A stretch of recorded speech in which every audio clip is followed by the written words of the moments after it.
Morning बच्चे। मैं अशोक कुमार यादव, दर्शन science senior secondary school. आज हम संस्कृत का फर्स्ट क्लास लेके आए हुए हैं और देखिए आज इसमें आज हम संस्कृत के संधि के बारे में बताएंगे। आप उसको देखिए। संधि किसे कहते हैं? जब दो वर्णों के आसपास आने से उसके रूप में परिवर्तन होता है तो उसे जो है उसे संधि कहते हैं। जैसे च जमा अपि बराबर होता है चापी। इसमें सूत्र ये बता रहा है कि जब दो वर्ण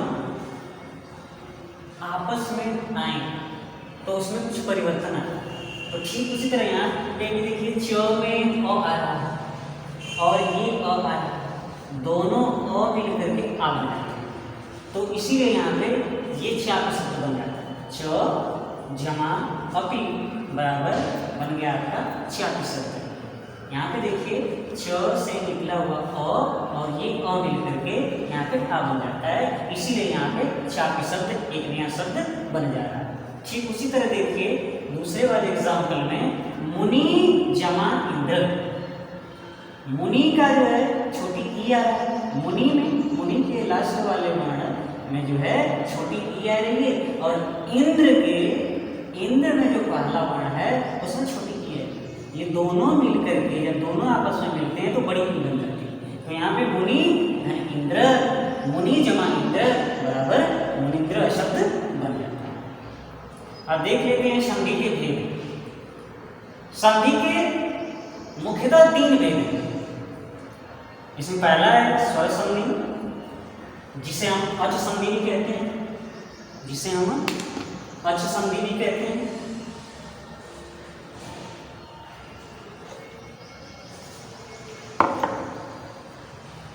अच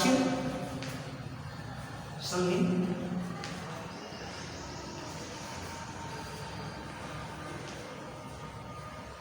दूसरा इसमें व्यंजन संधि, इसको हम हल संधि भी कहते हैं।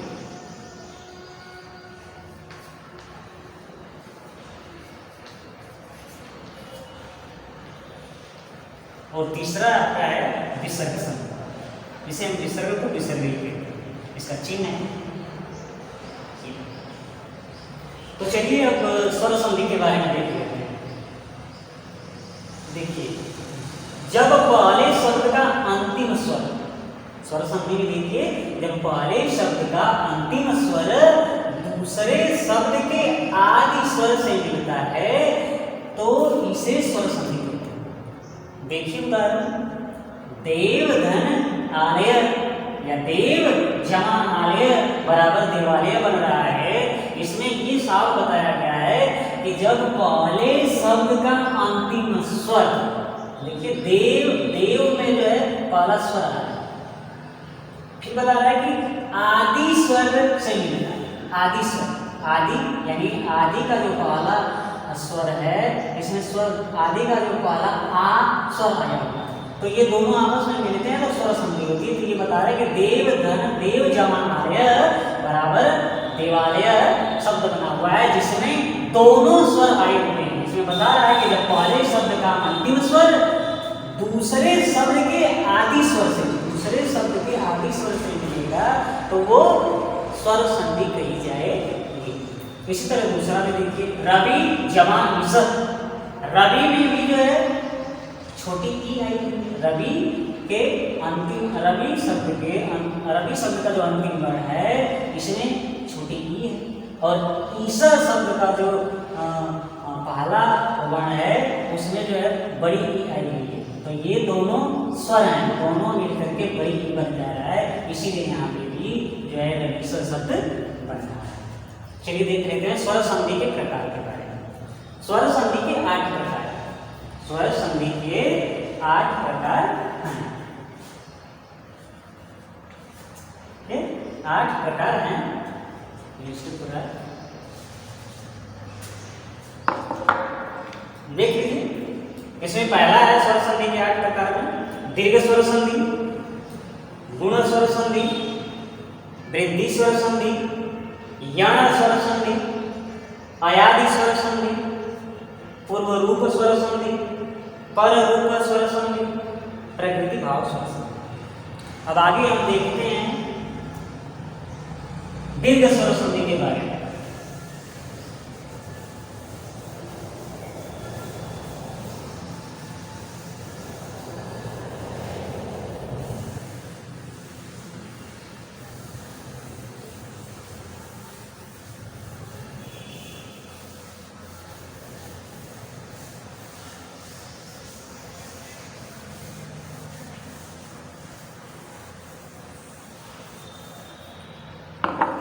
चलिए देखते हैं दीर्घ स्वर संधि।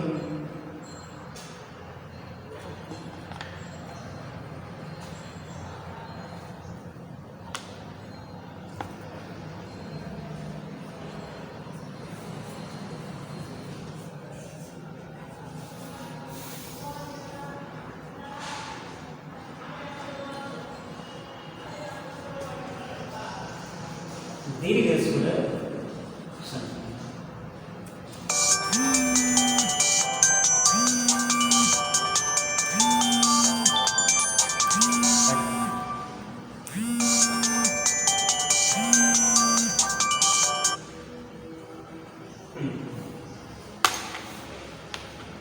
इसका सूत्र है, दीर्घ स्वर संधि का सूत्र है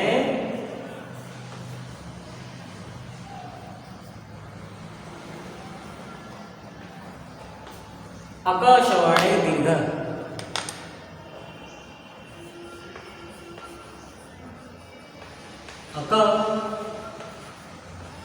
अकाशवाणी दीर्घ।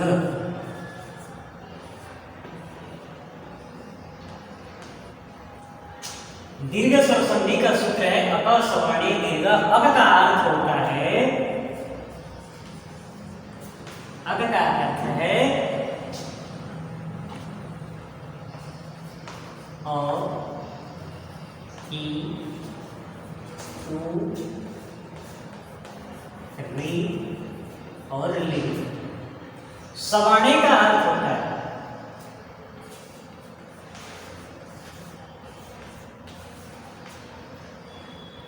समान वर्ण आए, समान वर्ण आए।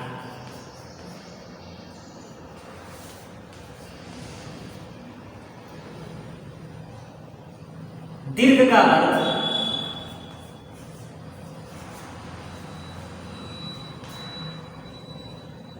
दीर्घ का अर्थ होता है बड़ा या बड़ा या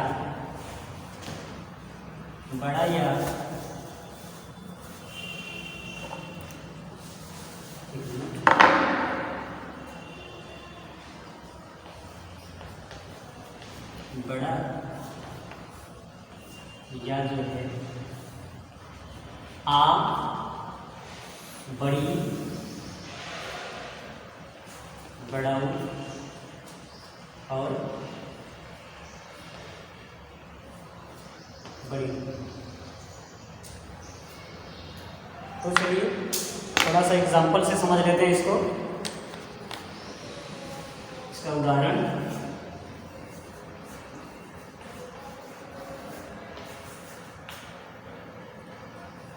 इसका पुस्तकालय।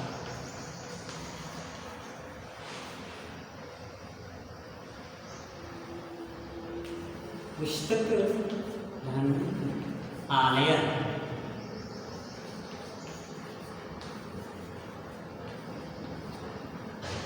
तो इसको पहले समझते हैं। अग का अर्थ है अ, ई, उ, री, लिरी, आय।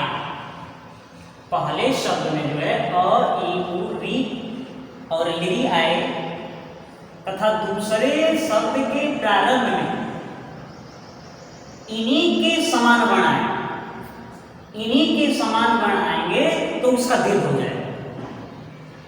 ये अग का अर्थ है अ, ई, उ, री, लिरी और सवर्ण का अर्थ है कि संधि करते समय पहले शब्द का जो अंतिम वर्ण है उसमें अगर अ, ई, उ, री आ रहा है तो जो है दीर्घ स्वर संधि में पहले शब्द के अंतिम वर्ण में अ, ई, उ, री आ रहा है तो दूसरे शब्द के प्रारंभ में जो है समान वर्ण आएंगे तो उसका दीर्घ हो जाता है।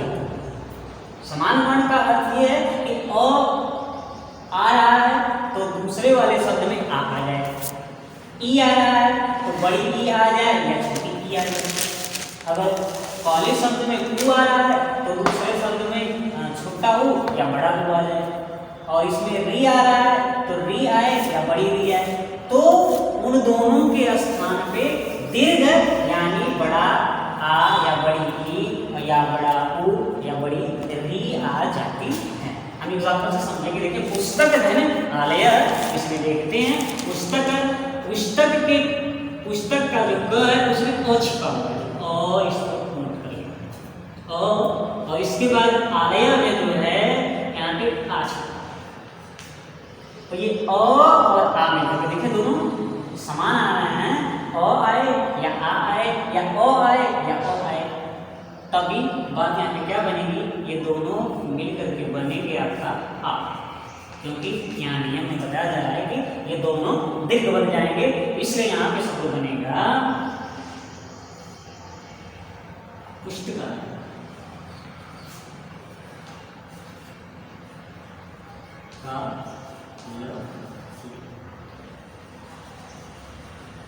पुस्तकालय देख रहे हैं, पुस्तक धन आलय बराबर पुस्तकालय बन रहा है, क्योंकि क से अ निकला और ये आ निकला, ये दोनों मिलकर के जो है आ बन गया, इसलिए पुस्तक और धन लय और बीच में आ जाएगा तो का के साथ जुड़ेगा तो ये बन जाएगा पुस्तकालय। चलिए दूसरा उदाहरण देखते हैं।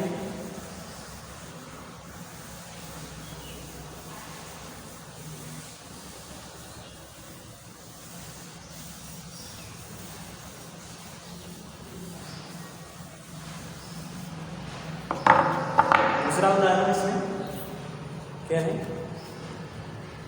मुनि धन इंद्र। मुनि धन या जमा इंद्र, तो देखिए मुनि शब्द का जो अंतिम वर्ण है उसमें छोटी ई है, और मुनि शब्द का जो दूसरा शब्द है उसमें भी छोटी ई है। अब ये दोनों ई मिलकर के जब पहले शब्द के अंत में ई आए और दूसरे शब्द के प्रारंभ में भी ई आए या बड़ी ई आए तो ये दोनों दीर्घ हो जाता है, दीर्घ यानी बड़ा ई हो जाता है, इसलिए यहाँ भी आ गया मुन, समझ लीजिए थोड़ा सा, मुन जमा ये बड़ी ई और ये जमा इंद्र, ये आपका बन गया मुनिंद्र।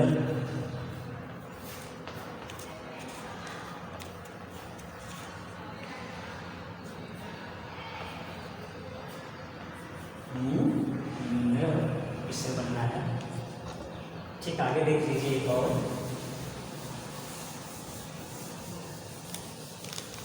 स्वर संधि में तीसरा देख लीजिए, तीसरा देख लीजिए, दूसरा स्वर दिया है वधुत्सव, वधु धन उत्सव,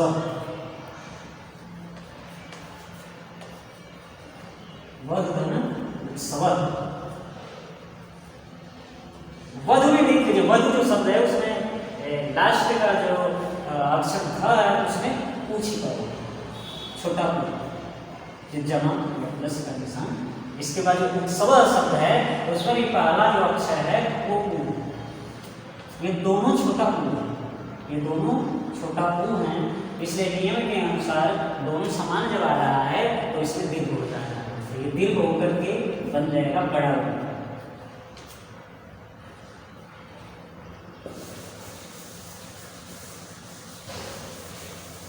बड़ा ऊ। ठीक उसी तरह यहाँ बनेगा, ये इसका ऊ आ जाएगा यहाँ पे, तो ये बन जाएगा बद।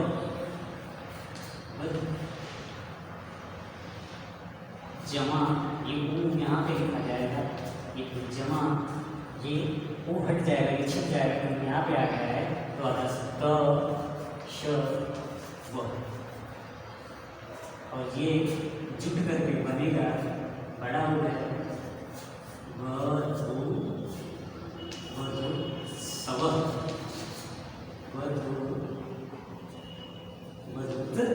शव शब्द बन जाएगा।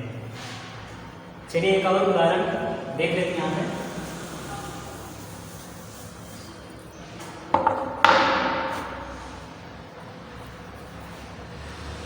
मातृम, मातृ त्रिधन ऋणम,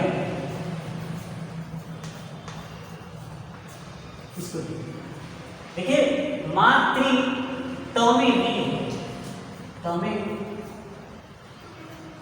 तमे ली है, जमा यमरस यहाँ पे ये ऋणम में, ऋणम का जो फर्स्ट वाला अक्षर है उसमें भी री आया हुआ है,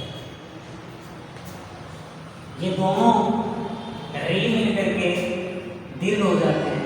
यहाँ पे री हो जाता है, यहाँ का अक्षर देखिए थोड़ा सा, मात जमा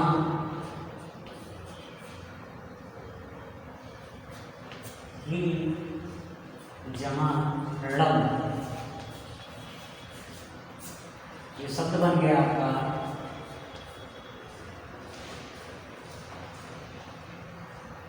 मातृ ड़म, ये बन गया। तो चलिए बच्चों, आज जो है आज का सेशन यही पे समाप्त हो रहा है। कल आपको फिर दोबारा लेके आएंगे गुण स्वर संधि के बारे में बताया जाएगा। तो बाय।